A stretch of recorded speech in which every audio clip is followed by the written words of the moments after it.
بسم اللہ الرحمن الرحیم۔ پروگرام کا باقاعدہ آغاز کرتے ہیں۔ میں اپنا پہلے تعارف کروا لوں، میرا نام قمر فاروقی ہے۔ آپ میں سے کافی حضرات سے ہے میری سلام دعا، اور کمپنی کے جو ہمارا گروپ ہے ایشین گروپ، اس میں جو ہماری کمپنیز ہیں اس سب کی طرف سے میں نمائندگی کر رہا ہوں یہاں پہ، اور پروگرام کا آغاز کرتے ہیں۔ میں ابھی دعوت دوں گا ہماری کمپنی کے جو چیف ایگزیکٹو ہیں عبدالقیوم فاروقی صاحب ہیں، یہ گروپ لیڈر بھی ہیں آپ کے، اور انشاءاللہ آپ کے سارے سفر میں آپ کے ساتھ ہوں گے۔ حج کے تمام جو امور ہوں گے وہاں پہ اس میں آپ کی انشاءاللہ گائیڈنس کریں گے۔ تو یہ ابھی آ کے آپ کو بریفنگ سٹارٹ کرتے ہیں انشاءاللہ۔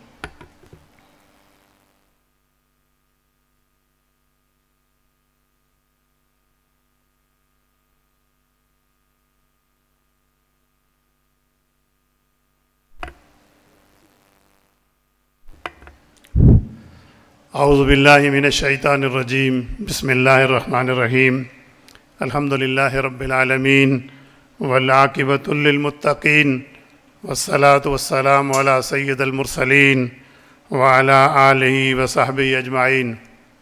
اعوذ باللہ من الشیطان الرجیم، بسم اللہ الرحمن الرحیم۔ ان اول بیت وضع للناس للذی ببکۃ مبارکا وہدی للعالمین، فیہ آیات بینات مقام ابراہیم، ومن دخلہ کان آمنا، وَلِلَّهِ عَلَى النَّاسِ حِجُّ الْبَيْتِ مَنِ اسْتَطَاعَ إِلَيْهِ سَبِيلًا، وَمَنْ كَفَرَ فَإِنَّ اللَّهَ غَنِيٌّ عَنِ الْعَالَمِينَ۔ محترم خواتین و حضرات، سورہ آل عمران کی میں نے ایک آیت آپ کے سامنے تلاوت کی ہے۔ آگے بھی انشاءاللہ قرآن کی آیات جو حج سے متعلق ہیں اس کے بعد انشاءاللہ اس کو بھی بیان کریں گے، اور ان آیات کا منشا کیا ہے، ہم سے کیا چاہتی ہیں وہ آیات، اور اللہ اور اس کے رسول صلی اللہ علیہ وسلم حج کے سفر کے حوالے سے ہمیں کیا ہدایات دیتے ہیں، اس کے بارے میں انشاءاللہ آگے چل کے بات ہوگی۔ سب سے پہلے میں آپ تمام خواتین و حضرات کو آج کے اس پروگرام میں آنے پر خوش آمدید کہتا ہوں۔ آپ تمام خواتین و حضرات، اللہ تعالیٰ آپ کے اس مبارک سفر کو قبول فرمائے اور اس کو شرف قبولیت عطا فرمائے۔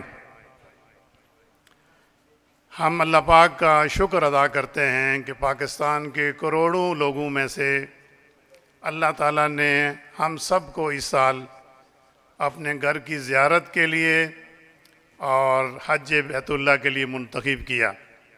وَلَكَ الْحَمْدُ وَلَكَ الشُّكْرُ، تو اللہ کی حمد بیان کرتے ہیں، شکر بجا لاتے ہیں۔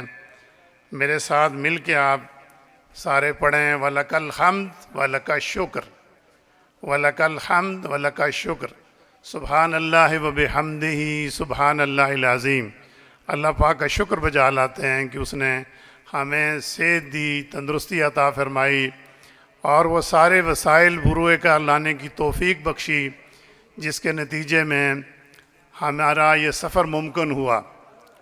تو یہ ساری اللہ تعالیٰ کی مہربانی ہے، ہمارا کوئی کمال نہیں ہے، اسی کی مہربانی ہے کہ اس نے وسائل فراہم کیے، اسی کی مہربانی ہے کہ اس نے ہمارا ارادہ ہمیں کرنے کی توفیق بخشی، پھر اس کے لیے مالی وسائل، اس کے لیے وقت کا نکالنا، جو بھی اس کے لیے ضروری چیزیں ہیں وہ ساری اللہ تعالیٰ نے اپنے فضل و کرم سے خصوصی طور پہ اپنی خصوصی عنایت سے ہمیں عطا فرمائیں۔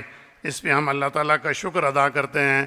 سبحان اللہ وبحمدہ سبحان اللہ العظیم، سبحان اللہ وبحمدہ سبحان اللہ العظیم، سبحان اللہ وبحمدہ عدد خلقہ ورضا نفسہ وزینۃ عرشہ ومدادات کلمتہ، وَلَكَ الْحَمْدُ كَمَا يَنبَغِي لِجَلَالِ وَجْهِكَ وَعَظِيمِ سُلْطَانِكَ۔ تو سب سے پہلے میرے ساتھ مل کے آپ تلبیہ پڑھیں تاکہ ہماری حاضری ہو جائے کہ ہم اس سفر پہ جانے کا آج سے ہمارا آغاز ہو گیا، اس کی تیاری شروع ہو گئی ہے۔ تو یہ جو ہم تلبیہ پڑھیں گے یہی ہمارا ترانہ ہے۔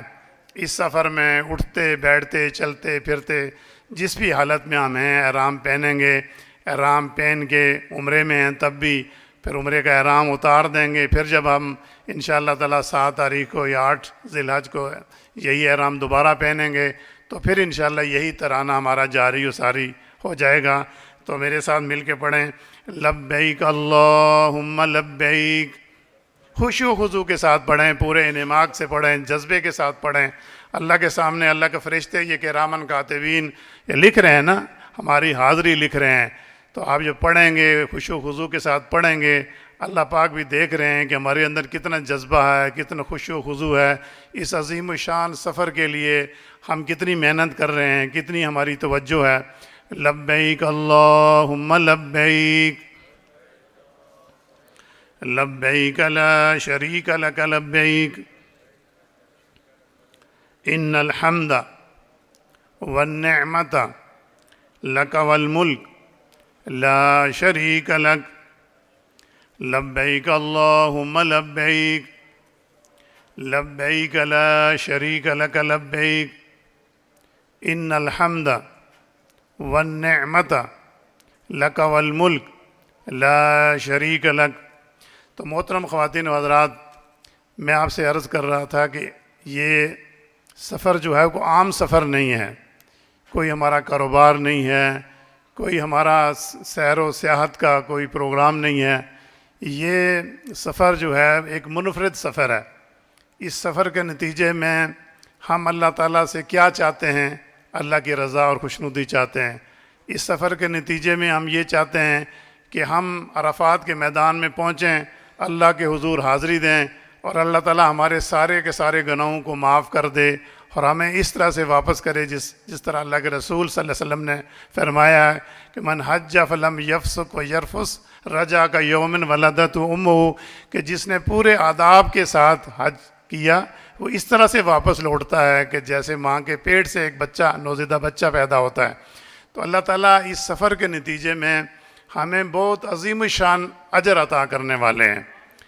میرے بھائی اور بہنوں، یہ زندگی تو ایک عارضی اور فانی زندگی ہے، ایک معین مدت کے لیے اللہ تعالیٰ نے ہمیں اس دنیا کے اندر بھیجا۔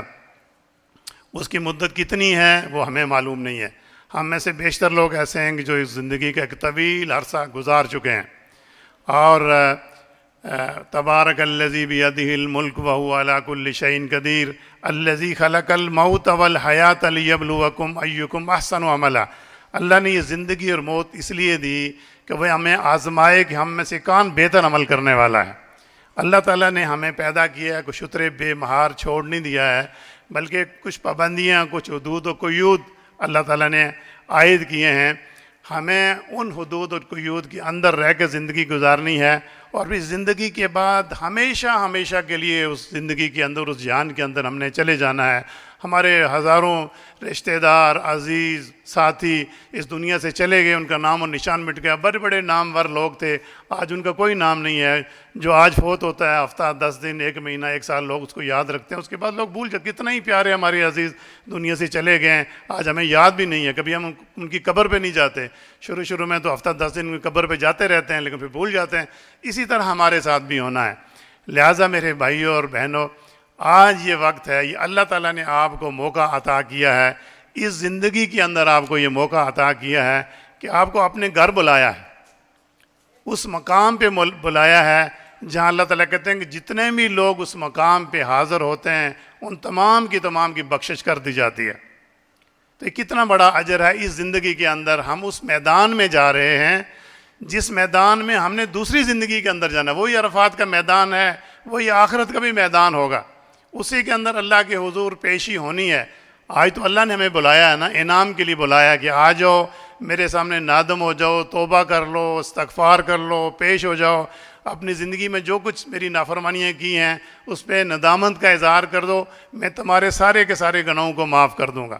آج تو ہمیں معافی ملنی ہے وہاں پہ، لیکن ایک دوسری زندگی ہے جس میں اگر دوبارہ اس زندگی کا آغاز ہوگا مرنے کے بعد، جب فرشتے دنیا بھر سے لوگوں کو ہانگ کر اس مقام کے اوپر لے کے جائیں گے، تو پھر اللہ کے حضور جب ہم پیش ہوں گے تو یہ جو دارالعمل ہے جو دنیا جس میں ہم نے سارا عمل کیا ہے، یہ کرامن کاتبین جو ہمارا ریکارڈ مرتب کر رہے ہیں، وہ کتاب کی صورت میں بھی، ویڈیو کی صورت میں بھی، جدید ٹیکنالوجی کے ساتھ پورا ریکارڈ ہمارا مرتب ہو رہا ہے. تو یہ اس میدان میں اللہ کے حضور پیش ہوگا، اور وہاں پہ کوئی معافی کی بات نہیں ہے. جو اعمال ہم نے کیے ہوں گے وہ اعمال وہاں پہ پیش ہوں گے، اور پھر اللہ تعالیٰ اس جزا و سزا کا تعین کریں گے کہ ہمیں کیا جزا ملنی ہے. ہمارے وہ نامہ اعمال کیا نامہ اعمال ہیں، زندگی کیسے گزری ہے، اللہ کی اطاعت اور فرمان برداری کے راستے میں دنیا میں ہم نے زندگی گزاری ہے، اللہ کی نافرمانی کرتے ہوئے ہم نے گزاری ہے. تو یہ چیزیں تو اللہ کے سامنے پیش ہوں گی. تو آج اللہ تعالیٰ مسلمانوں میں ہر ایک کو یہ توفیق عطا کرتے ہیں کہ وہ زندگی میں ایک طرح اس میدان کے اندر حاضر ہو جائے اور اس میدان میں پیش ہو جائے.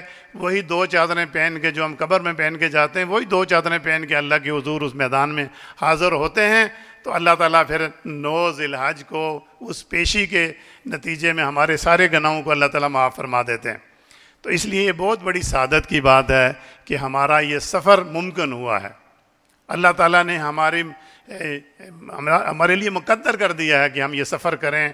یہ اس لیے اس سفر کی اہمیت کو ہمیں پہچاننا چاہیے، اس کی اہمیت کیا ہے، اور پھر اس سفر کے جو ضروریات ہیں وہ کیا ہیں. یہ ساری چیزیں آج آپ کو بتانا ہی ہیں. کیا لوازمات ہیں، پھر یہ ہے کہ اپنے آپ کو کس طرح سے تیار کرنا ہے، کن چیزوں کی احتیاطیں ملحوظ خاط رکھنی ہیں سارے سفر کے اندر. اللہ اور اس کے رسول نے کن چیزوں سے منع کیا ہے کہ سفر کے اندر ہم نے انوالو نہیں ہونا ہے. اور پھر اسی طرح عرفات کے میدان میں کیا کرنا ہے، مینا میں کیا کرنا ہے، مزدلفہ میں کیا کرنا ہے، مکہ پہنچ کر ہم نے کیا کرنا ہے، عمرہ کرنا ہے تو کیسے کرنا ہے، پھر مدینہ منورہ جانا ہے تو کیا کرنا ہے، کس طرح سے کرنا ہے. اللہ کے حضور ہم صلی اللہ علیہ وسلم کے حضور ہم پیش ہوں گے تو درود کیسے پڑھنا ہے، مدینہ میں زیارات ہیں، باقی مدینہ کے اندر جو ہے اس کا ادب احترام کیا ہے. یہ ساری چیزیں انشاءاللہ تعالیٰ ہمارے عطاء اللہ توحیدی صاحب ہمارے ٹرینر ہیں، انشاءاللہ وہ بھی آنے والے ہیں. وہ بھی انشاءاللہ 1-1.5 گھنٹے کی پریزنٹیشن آپ کو دیں گے، اور اس کے ساتھ ساتھ انشاءاللہ تعالیٰ باقی انتظامی امور کے حوالے سے اور باقی چیزوں کے حوالے سے بھی انشاءاللہ آپ سے بات ہوتی رہے گی. تو میں عرض کر رہا تھا کہ یہ عظیم الشان سفر، اس کی اہمیت کو سمجھیں. یہ نہ سمجھیں کہ بس جیسے ہم کبھی لاہور جا رہے ہیں، کراچی جا رہے ہیں، کیسے جدہ جا رہے ہیں سعودیہ میں، یا کہیں دنیا کے کسی ملک کی سیر کے لیے ہم جا رہے ہیں، سفر کر رہے ہیں کاروبار کے لیے. ایسا سفر نہیں ہے. یہ ایک مخصوص سفر ہے، یہ عاشقان کا سفر ہے. تو یہ وہ اس سفر کی لوازمات الگ ہیں، اس سفر کی الگ ہیں. اس سفر کے لیے بارے میں اللہ تعالیٰ نے کیا کہ تم زاد راہ ساتھ لے لو، اور زاد راہ کیا تقویٰ ہے، پرہیزگاری ہے، اللہ سے ڈرنا ہے، اللہ سے تعلق استوار کرنا ہے. تو یہ اس سفر کے لیے ضروریات ہیں. وہ سفر الگ ہے، یہ سفر الگ ہے. لہذا سب سے پہلے ہمیں معلوم ہونا چاہیے کہ یہ سفر کیا ہے، اس کی اہمیت کیا ہے، اور ہم نے اس سفر کے دوران کیا انداز اپنانا ہے، کیا طور و طریقے اپنانے ہیں. کیونکہ ہم ایک اللہ کے مہمان کے طور پہ جا رہے ہیں. ضیوف الرحمان کہا جاتا ہے، حاجی کو ضیوف الرحمان کہا جاتا ہے، اللہ کا مہمان. تو جب اللہ کے مہمان آپ بنتے ہیں تو پھر اللہ کا جو مہمان ہے اس کا انداز، طور طریقے، اس سارے سفر میں جو 20 دن کا، 30 دن کا، 40 دن کا سفر ہے، اس میں کیا ہونے چاہیے، وہ بھی انشاءاللہ تھا سارے آج ڈسکس کرتے ہیں. یہ سیکھنے اور سکھانے کا ایک پروگرام ہے. کوئی تقریر مجھے نہیں کرنی ہے، یا آپ ماشاءاللہ اس سے زیادہ نالج رکھتے ہوں گے مجھ سے، لیکن میں چونکہ کم از کم بھی 30-32 حج کر چکا ہوں، اللہ تعالیٰ کا شکر ہے، لک الحمد لک الشکر. تو ساری پریکٹس ہوتی ہے، دیکھتے ہیں، لوگوں کو بھی دیکھتے ہیں، عرفات کے میدان میں، مینا میں، مزدلفہ میں، مکہ میں دیکھتے ہیں لوگ کیا کر رہے ہوتے ہیں، اور کن چیزوں کو نہیں کرنا ان کے اندر انوالو ہو رہے ہوتے ہیں. تو یہ ساری چیزیں ہم دیکھیں، ایک تجربے کی روشنی میں آپ بھائیوں کے سامنے ہم چیزیں ہم رکھ رہے ہوتے ہیں، ہم خود بھی سیکھ رہے ہوتے ہیں، اور کوشش کرتے ہیں کہ جو ہمارے پاس کوئی چیز نئی ہے وہ آپ تک پہنچ سکے، اور مل جل کے ہم اس عظیم الشان سفر کو، جس کے لیے ہم نے محنت کی، پیسہ اکٹھا کیا، اس کے لیے ساری صلاحیتیں اپنی بروئے کار لائیں، وقت بھی نکالا، کسی نے ملازمت سے چھٹی لی، کسی نے کاروبار اپنا دوسرے کے حوالے کیا. تو بہت ساری تیاری ہوتی ہے اس سارے سفر کے لیے، اور حج کو آسان نہیں ہے، بہت مہنگا ہو گیا آج اب حج. تو یہ سارا کچھ کرنے کے باوجود اگر کوئی کمزوریاں رہ جائیں اور ہم وہ مقصد، جس مقصد کے لیے یہ سفر کرنا چاہتے ہیں، وہ حاصل نہ ہو، تو پھر ایک لا حاصل مشق ہے. تو اس لیے کیونکہ یہ سفر تبدیلی کا سفر، یہ اپنے آپ کو تبدیل کرنے کا سفر ہے، یہ ہم نے جو 60 سال 70 سال 40 سال زندگی گزاری ہے، جو اللہ کی بندگی چھوڑ کے شیطان کی بندگی اختیار کی ہے، اللہ کی نافرمانی اختیار کی ہے، اللہ کی عبادات کو چھوڑ دیا، اللہ کے قرآن سے ہمارا کوئی تعلق نہیں، اللہ کے ذکر و اذکار نہیں، جو ایک مسلمان کا کام ہے، جو اللہ تعالیٰ نے قرآن مجید میں ایک مسلمان کی جو صفات بیان کی ہیں، مومن کی جو صفات بیان کی ہیں، اگر آپ غور کریں کیا ان صفات میں سے ہمارے اندر کوئی صفت موجود ہے، یا وہ موجود ہیں تو کتنی کمزور صفات موجود ہیں. تو یہ ساری چیزیں ہم نے آج کے اس دن بیٹھ کے اپنا جائزہ لینا ہے، اور آج کے دن سے پھر ہم نے اپنی تیاری شروع کرنی ہے ان ہدایات کی روشنی میں. اس لیے میرے بھائیوں اور بہنوں، آپ نے یہ کوشش کرنی ہے کہ یہ حج کا سفر یہ خیر و خوبی کے ساتھ مکمل ہو جائے. قرآن مجید میں اللہ تعالیٰ بیان کرتے ہیں ہمارا ایک بہت کھلا دشمن ہے جس نے ہمیں چیلنج کیا ہوا ہے. اللہ تعالیٰ قرآن میں ہمیں بتاتے ہیں نا کون سا ہمارا دشمن ہے. آپ کو پتہ ہے قرآن نے کیا بتایا ہے؟ اِنَّهُ لَكُمْ عَدُوٌّ مُّبِينٌ. کس کے بارے میں کہا ہے؟ شیطان کے بارے میں کہا ہے نا، اِنَّهُ لَكُمْ عَدُوٌّ مُّبِينٌ. یہ قرآن کہتا ہے نا، میں تو نہیں کہتا ہوں، یہ کوئی قصے کہانی نہیں ہے. اللہ تعالیٰ کہتے ہیں کہ تمہارا کھلا دشمن ہے. اس کی تمہاری ساتھ دشمنی اول روز سے ہے. جو آدم علیہ السلام سجدے سے انکار کیا تھا تو دشمنی کر دی تھی نا اس نے، اور دشمنی ایک دوست بن کر اس نے دشمنی کرنی ہے. آپ کو لالچ دینا ہے، ترغیبات دینی ہے، آپ کا بہت بڑا خیرخواہ بن گیا. ہر روز آپ کے ساتھ ہے نا، ہر روز آپ کے ساتھ ہے. جو ایک کرین جس کو کہتے ہیں، جو ہمارے ساتھ ہے، تو وہ کیا کرتا ہے؟ وہ قدم قدم پہ آپ کو راستہ بھٹکانے کی کوشش کرتا ہے. یہی اس نے کہا نا، اللہ کے رسول صلی اللہ علیہ وسلم کی حدیث پڑھیں تو یہی بتایا جاتا ہے تمہارے بائیں سے، تمہارے دائیں سے، بائیں سے، آگے سے، پیچھے سے. اللہ تعالیٰ قرآن میں کہتے ہیں کہ اس کا قبیلہ تمہیں دیکھ رہا ہے، ہر جگہ دیکھ رہا ہے، تم نہیں دیکھ سکتے اس کو. وہ ہر جگہ تمہارے اندر موجود ہے، تمہارے گھر میں، تمہارے واش روم میں، جہاں جاتے ہو تمہارے ساتھ ہوتا ہے وہ. تو پوری کوشش کرتا ہے کہ وہ آپ کو بہلائے پھسلائے، اللہ کے راستے سے وہ ہٹائے. یہی کرتا ہے نا. جب نماز کا ٹائم ہوتا ہے، خی الصلاۃ خی الفلاح کا کی صدائیں بلند ہو رہی ہوتی ہیں، کہتا ہے کوئی بات نہیں، تھوڑی سی گپ شپ ہی تو ہے جی، روز نماز پڑھتے ہیں، آج تھوڑا سا جو تھوڑی دیر میں پڑھ لیں گے جی، بھائی تو آیا ہے، دوست تو آیا ہے، گپ شپ کا لگانے کی بات ہے. یہ ہر روز ہمارے ساتھ ہوتا ہے یا نہیں ہوتا ہے؟ یہ اکساہٹ جو شیطان ہمیں دیتا ہے یہ ہوتی ہے کہ نہیں ہوتی ہے؟ صبح فجر کی خی الصلاۃ خی الفلاح کی صدائیں بلند ہو رہی ہوتی ہیں، ہم کیا کرتے ہیں؟ ہم کروٹ بدل لیتے ہیں. ہم الارم لگایا تو الارم کو خاموش کر دیتے ہیں اور کہتے ہیں تھوڑی دیر میں اٹھتے ہیں جی. تھوڑی دیر پہ کیا ہوتی ہے کہ پھر سورج طلوع ہو رہا ہوتا ہے اور ہم اٹھتے ہیں. تو میرے بھائیوں اور بہنوں، یہ مسلسل شیطان آپ کے ساتھ لگا ہوا ہے. آپ کی اگر کسی سے دشمنی ہو تو آپ کیا کرتے ہیں؟ آپ باقاعدہ اسلحہ لیتے ہیں، اس سے لیس ہوتے ہیں، پستول ساتھ لگاتے ہیں، ساتھ کو باڈی گارڈ رکھتے ہیں، پھر آپ راستے پہ نکلتے ہیں. ایسا ہی ہوتا ہے نا کہ جب آپ کی کسی سے دشمنی ہو اور اتنی واضح دشمنی ہو تو کیا انداز ہوتا ہے. تو شیطان جو ہمارا دشمن ہے، جو قرآن کہتا ہے کہ آپ کا دشمن ہے، اس سے بچاؤ کا ہمارے پاس کیا طریقہ ہے؟ اس سے بچاؤ کا ہمارے پاس کیا انداز ہے جس سے ہم بچ سکتے ہیں اسے؟ وہ تو اگر ہم قرآن پڑھیں گے، اللہ کے رسول کی حدیث پڑھیں گے، اچھی کسی مجلس میں بیٹھیں گے تو ہمیں بتایا جائے گا نا کہ کیا طریقہ ہے. اللہ نے قرآن میں بتایا ہے نا، شیطان تمہارا کھلا دشمن ہے، تو اس دشمن سے بچنا چاہتے ہو تو کیا کرنا ہے تم نے؟ کیا ہتھیار ہے؟ وہ ہتھیار کیا ہے؟ وہ تقویٰ ہے. اللہ کے سامنے اللہ کے قریب ہونا ہے، اللہ کی کتاب کا دامن پکڑنا ہے، اللہ کے رسول کی زندگی کو اختیار کرنا ہے. اسی وجہ سے ہم بچ سکتے ہیں، ورنہ کوئی اور ہمارا کمال نہیں ہے. بڑے بڑے صلحاء اور بڑے بڑے صالحین اس کے چنگل کے اندر پھنس جاتے ہیں. وہ پھسلا لیتا ہے، وہ اس کو پھسلا کے اپنے راستے کے پر لے جاتا ہے. بے شمار لوگ دیکھے ہم نے بہت نیک تھے، آخر میں پتہ چلا وہ نماز بھی انہوں نے چھوڑ دی ہے. تو اس طرح کا انداز میرے بھائیوں اور بہنوں، یہ حج کے سفر پہ آپ جانا چاہ رہے ہیں، آپ نے ارادہ کر لیا ہے کہ ہم جا رہے ہیں.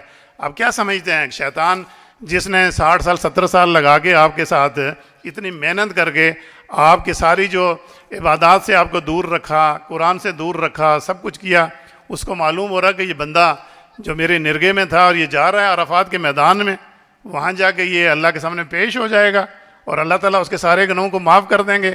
کیا وہ آرام سے آپ کو جانے دے گا؟ ہر مرحلے پہ کوشش کرے گا کہ آپ کے سفر کھوٹا ہو جائے، کوئی نہ کوئی ایشو ہو جائے کہ جس میں آپ وہاں نہ جا سکیں، آپ کے حج کا سفر جو ہے وہ مشکل میں پڑ جائے.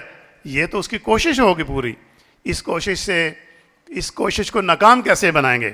آج سے ہم پوری کوشش کریں کہ ہم جو پہلے کرتے تھے وہ نہیں کرتے، ہم اس کو چھوڑ دیں گے. ہم اگر